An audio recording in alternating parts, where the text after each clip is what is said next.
Hi, welcome to the Drama-Free Living Podcast. Dennis and Lisa McIntee. Listen, have you ever been just so frustrated and flustered and just today, like 5 minutes ago? Right now. Yep, exactly. Yeah, you get so flustered and so caught up in the emotion, and then you just end up complaining, and then you're frustrated about everything, and then you come, and it's just a vicious cycle. It's terrible. It's horrible. Yeah. And so today, this is what we're going to talk about, right? Is like, how do you harness the power of frustration? It's almost like, how do you harness the value of frustration? Because frustration can be incredibly valuable. I just don't even know how to feel about that. Right. It's I mentally assent to that statement. Fair enough. Yeah. Because most of the time we don't like to feel frustration, right? We don't want to feel, irritated, bothered, or annoyed, right? It's like these are not pleasant things to feel. But, when you think about emotions, really emotions just tell people a story. Yep. That's all they do. Right. And the challenge with leadership and managing people is you have everybody's emotions. And people are a little bit messy. And Lisa, it's why we created Leadership 101, is to give managers a support network and community where it's monthly coaching where you tackle like these 6 different key areas of managing people. And one is frustration. So we're going to kind of cover that, but it's actually inside of the community, Leadership 101. And we'll put some notes there. We'll put a link in the notes so that you can get more information about it. But it's really a lot of times we deal with frustration. Right. And then, Lisa, if you're frustrated, a typical manager's response is, I want to encourage you. Like, I don't want you to feel that way. Don't be frustrated. Don't be. Hey, you shouldn't be frustrated. This is going good. And I try to point out all the positives. Does that ever fix it for you? No, because you can't tie a bow on my frustration. Right. And when you can't tell other people how to feel. Right. If you try to tell me how I feel, it's a little bit control. I feel controlled. Right. It's my feeling is my feeling. Right. And so that never works. Right. But that's the typical response. And I think there's this key sort of like leadership trait. The best leaders, they can let people be. And I want people to feel however they feel. Right. It's like, I'm totally fine with you feeling frustrated, irritated, bothered. Totally great. But what I'm not okay with is sarcasm. Right. Gossip. Disrespect. Right. It's like there's standards of behavior. Which we have to like put the standards of behavior, manage to the behavior. Right. But as far as trying to manage feeling and thinking, that's a tough game. Yeah. Because your frustration is your frustration. It's not my frustration. And if you didn't feel frustrated, then we have a whole deeper issue of then maybe you're just numb. I mean, things are going wrong and you have no response, then we have a problem because that means, do you even care? Well, Lisa, and really at its core, people are frustrated, irritated, bothered, and they try to put that responsibility on other people. Right? Okay. Now this is a big thing, right? But for example, who's the only one who knows what you're irritated about? Well, me, unless I throw up all over you. Right. So you're the only one who knows. So if you're the only one who knows, who's the one responsible to get it fixed? You. That's the problem right there. There we go. Hence the problem in the world today, right? No, it's like my frustration is my frustration. I got to own that frustration. Right. Right. And it's my responsibility to get it alleviated, right? Right. And so, but a lot of times, like we try to fix other people's frustration and it really is because they're frustrated and then next week they're frustrated and it's like this moving target. Right. And so you're the one who knows and you're the one who's responsible to get it fixed. Now, here's why I really started out the podcast really believing that irritations and bothers are a good thing. Yeah. Right? Because they are simply a sign that you care.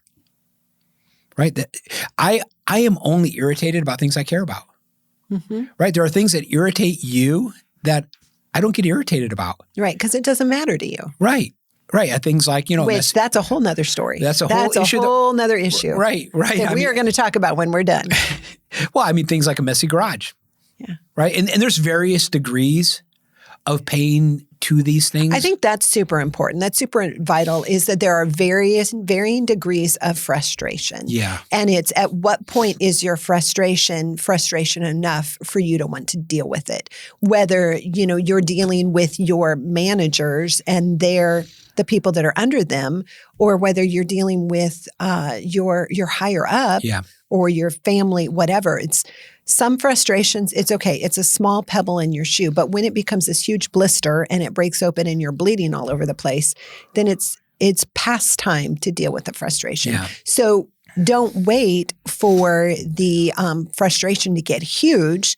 Tackle it when it's small. Tackle it when it's little irritants. And a lot of times, if you tackle frustrations when they're little irritants, they're simple conversations. Hey, when you said that I'm not doing enough sales calls, do you mean that I'm not meeting my quota, or that I'm not actually am I doing something wrong, incorrect? Or, tell me about that. Tell me what you need from me and what we need to be better successful. Because otherwise, if I let it simmer and it just builds up and builds up and builds up, it becomes a big frustration. And then we blow up and whatever. And then somebody's going to lose their job. Well, and Lisa, like what I realized is as you're kind of talking, because you're absolutely right. It's like irritations and bothers, it's a compounding emotion. Yes. Right? They compound upon each other. And, you always get what you tolerate. Right? Everybody gets what they tolerate. And so what if we just kind of lowered our tolerations and dealt with it quicker? Yeah. Instead of kind of lowering our pain tolerance and just sort of deal with it quicker. Now, here's what I mean by the harnessing the power of frustration is that I believe frustrations, irritations, and bothers are a tremendous blessing because it gives you a gift. And the gift that it gives you is energy. Yes, it does. Absolutely. It does, right? It gives you this energy. Now, some people take this energy and they complain. And some people, that's all they know what to do, right? It's like, I have this energy and the only strategy I have is complain. Especially if you tend to be a victim or a blamer. Yeah, you're going to go right there. You're going to go right to complain because you're powerless to fix the issue that you've got going on. Right. But we want to talk today about, hey, how do you take this frustration, this energy, and go create, right? Because you can complain or create. You just can't do both at the same time. So you get to choose. Right?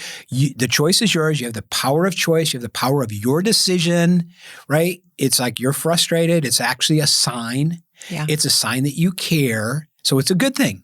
In fact, I sort of believe that if our team ever gets together or one day they show up to work and they're not a little irritated, bothered, or annoyed about something. And we're talking little. We're not talking big, explosive. Just something is just not settling right, or they wish something were different. Yeah, and they don't ever like. I just think they should find another place to work, right? Because it's like it's just a sign. Like, because Lisa, there are things that bother me and irritate me right now, and it's just because I care.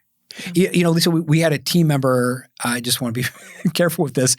Is we had a team member that was irritated about something, and I remember she came to talk to us, and you remember I told her, I says, "Hey, welcome to the party." Hey, I've been irritated about that for a couple of years. I'm glad you're irritated. Me too. Let's right. And it was an issue with a client, right? It wasn't something that she was doing, or I've been irritated about this issue, and all of a sudden she got irritated too. I was like, hey, now we can do something about it. Right. I was like, hey, welcome to the party. I've been feeling this for a couple of years. Let's work on creating something, right? And it's almost like I want to celebrate irritations and bothers because it just means they care. If we have somebody that's like not hitting their sales number and they're not bothered or irritated, that's a problem, right? It's just a problem.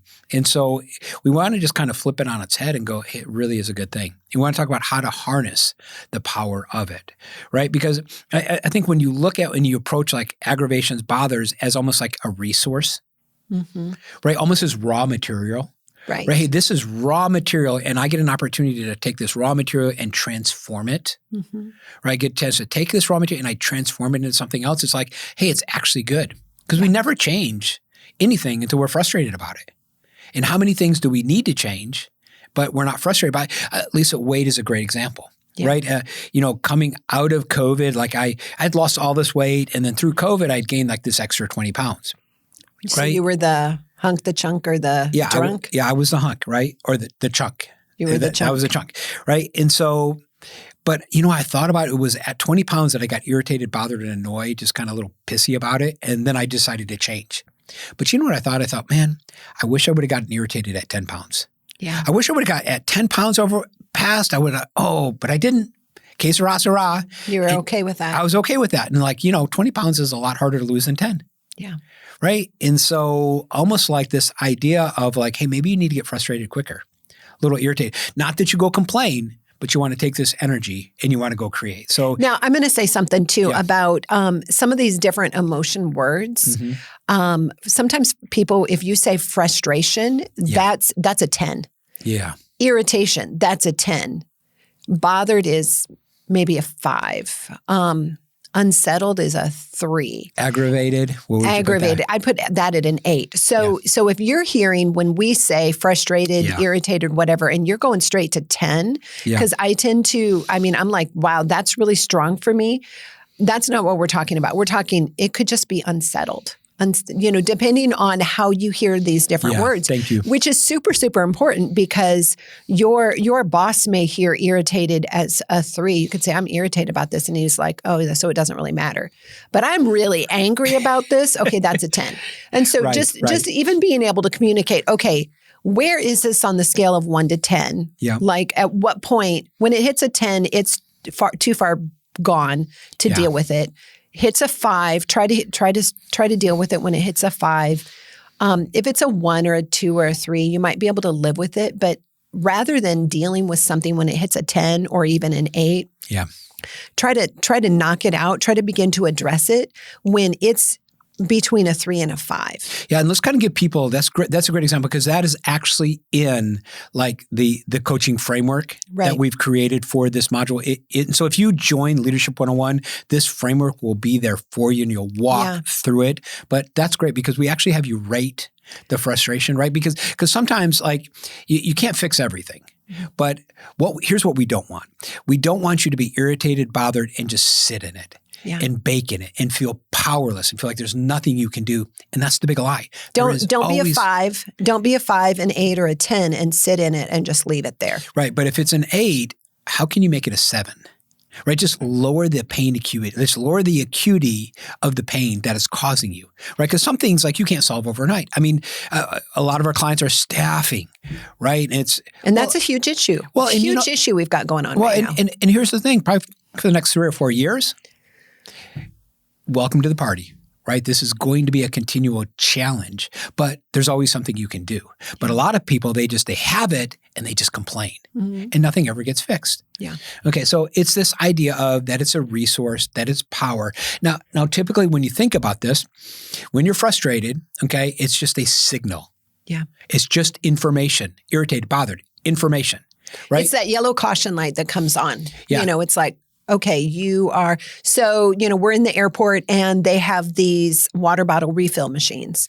Now, I don't know how much you travel, but when I'm in different places and there's this refill machine, they have green, yellow, and red indicators to let you know where the filter is at. Now, if I'm in a different country, which we were recently, and I did take note at where the filter indicator was for the filter for that water bottle refill because I didn't necessarily trust the water coming out of the tap.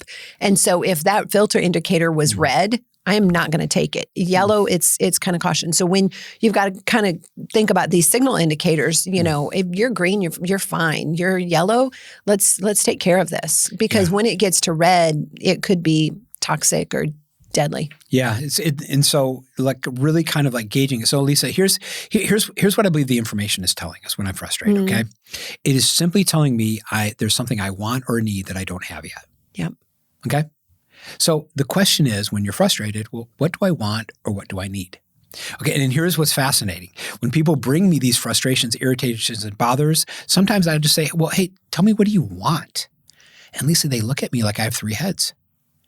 And I literally want to say, hey, if you don't know what you want, how can I ever help you? Right? If you don't know, I can't tell you what you want or need. So if you can't tell me, how can I ever help you? But I can say, if you're having that conversation, continue on with that conversation and help them a little bit. Sometimes they don't know. So it's like, if you don't know what you want, I can't help you. Don't stop there. Next, go to, okay, let's think about it. It's like, what don't you want? Yeah. And kind of really, really uncover that because there's an unmet need or an unmet want that's driving this frustration. Yeah. And so, at least as people will walk through the tool, I am always fascinated that that's like the 4th part of the tool is they tell themselves, this is what I want. And the very next part of that tool is, hey, what's one thing you can do to either lower the frustration or completely eliminate it? Look at what you want, But here's what happens typically with people's brains is once they say, this is what I want, their brains immediately go do that. Because it's like your brain just wants something to work on. Right. Right. And if you're just giving your brain the emotion of frustration, it'll work on it. Things like, oh, why do they never come in on time? Okay. So you want your brain to work on why do they never come in on time? Or would it be better for your brain just to work on get them there on time? Right? Because, why? Well, they're probably lazy and, they probably don't really care. Right? I mean, these are not the problems that we want our brain working on. They're not the first problems. Yeah. The problem is that we want them there on time. And what are some things that we can implement to help create that? And then there's always the secondary and the third. There's so many layers to that. But if we're trying to solve the bottom layer without solving the top layer of actually, this is what we want, this is what we need, then we're not going to be successful. Yes, you can totally solve the problem that they're having issues at home. It's still not necessarily going to help them get there on time without solving the first. So, just really identifying what it is, what is the action, what is it that you actually want, rather than kind of dealing with all of the mud around it. Yeah. Well, and Lisa, I think what I've discovered is that frustrations, irritations, bothers are actually resources. They are. They're resources, right? But I never used to look at them as resource, right? Because they weren't valuable. But now if it's a resource, it's valuable. Right? It's like I had a team member ask me a question and I was just bothered or irritated by the question. And I would typically then be irritated, bothered, and I complain to you about what they said to me, right? Yep. Not helpful at all. No. Right? And I was like, okay, this kind of bothers me. And I was like, okay, how do I use this bother? And man, I created this whole process, about how I think and gave it to the team member. And it became this useful resource, but it only became a resource because I use that irritation, right, to go create something. I got this energy and I created this, framework for them. Yeah. And right. And so, but I needed to go through that. Without going through that experience of irritation bothers, I would have never created that. Yeah. You would have never been able to communicate, this is what I need, this is what I want. Yeah. This is what we need to do. And which our team needed that from you. Yeah. And so it's like when you're frustrated, irritated, see it as a good thing, right? It's a resource. And the hack is I feel frustrated because I want blank. I want this. And then the third question is I want this. What's one thing I can do to go get this? Right? What's one thing? And you keep doing things, right? Because I've had frustrations and irritations or bothers that have been happening for the last couple of years. And you just kept letting them happen and just kept letting them frustrate you and bother you without evaluating. No. You didn't? No. I have we must be talking about something different then. Well, you know what? I have continued to create strategies. Now, none of the strategies have worked yet. Okay. Right? But you're still curious. I'm still curious. And I'm not complaining about it. I'm like, that didn't work. Okay, what still bothers me, irritates me. Right? And I just go create another strategy. I'm using the energy to go create. Where I would think in times past, I use the energy and I would just complain. And the crazy thing is I'm kind of the one who permitted it anyways. Right. Right. And how many times did we fall into this crazy cycle? So we don't want this to be you. So, Lisa, as I'm explaining this, I'll never forget, there's a particular senior leader. And I was explaining this. He was like, oh my gosh. He said, Dennis, I have this CFO that has been complaining for the last month about this issue. And I have told him 5 ways to fix it. And I said, yeah. I said, because you can't solve his frustration. Only he can solve his frustration. Right. And so even though we give people strategies, they have to decide to act it out, right? They have to decide to take the action, right? They have to use that energy to go create. Okay. So if you were this individual, what would you have done differently rather than saying, hey, here's this strategy or here's this strategy? What would the conversation have been? Yeah. So I go, okay, you're frustrated because you want what? I go, well, I want this. I say, okay, well, what's one thing you could do to get that or just alleviate the irritation a little bit, right? And get them to come up with an action step. Now, they might take that action and not work. Hey, come back, have the same kind of conversation. See, aren't we glad that Thomas Edison didn't stop at I bet he was frustrated about no light in the evening, right? He was bothered, irritated. How do we, right? And then What was the motivating factor there? We don't That's know, very right? curious. But probably it was some kind of emotion, right? Because emotion drives motion, so we don't quite know what it was. But I'm glad he just didn't stop at 5 and just give up, and then just complain about not having light in the evening, right? But it was like he allowed that sort of friction to fuel him, and I think friction becomes fuel if you know what to do with it. Frustration, irritations, it's fuel. Now, if you don't believe it's fuel, it's not. Right? But we have just decided it's fuel because it becomes useful to us. Right? And so the key thing is like, don't try to fix people's frustrations. It doesn't work. Yeah. Right? Let them solve their own. And people don't really want to be fixed. They don't want you to fix. They want the problem fixed, and they say they want to be fixed. But really, it is not my greatest joy when you come and you fix me. Like our conversation we had last night. We were talking, and you had these ideas, and you thought, okay, well, this and this and this would solve it. And it wasn't something you wanted solved. I wanted it solved, but I wasn't asking you to step in and be part of the solution. Yeah. Well, when I think the key leadership hack here is allowing people to be. Not try to fix their emotions, not try to fix the irritations, but let them be. Now, that does not mean you don't have standards of behavior. Right. Right. But as far as emotionally, you let them be. We still got to get these things done. You still, got to do it with, joyful to the customer, have a front facing, right, smile on your face. I'm okay if you're sad, but when you turn on and talk to customers, you can't be sad, but you can be sad on the inside. Totally okay with that. Yeah. And it allows me to have my autonomy, and it allows me to be empowered, because if you are trying to solve my frustration, then you're actually taking my power from me, and you're taking my autonomy from me. Well, and then that does not allow me to continue to build up my resources and be successful.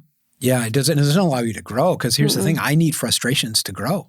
I need irritations. I need that pain of that frustration, irritation, bother to push me to like pass this and grow and develop. But if I don't have that, if I don't have that pain, I'm not going to step out and make changes. Yeah. Changes in my behavior, changes in my thinking, right? And so it's almost this idea, because Lisa, think about it.